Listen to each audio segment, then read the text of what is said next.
Александр Новожевич, сізге және барша қырғыз халқына ыстық ризашылықты білдіремін.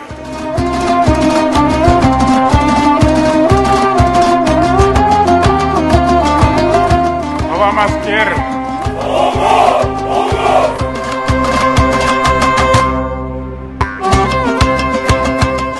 Байыртадан бери биздин элдерибиз жанаша, ынтымакта, достукта жашап, бири-бирине жөлөк болуп, жардам берип, колдоо көрсөтүп келишкен.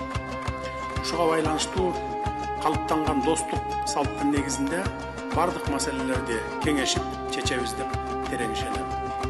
Анткени кыргыз менен казак эгиз элдер. Абай атабыз айткандай, эч бир казак кыргыз менен казактын тукумдаш экенин талашпайт.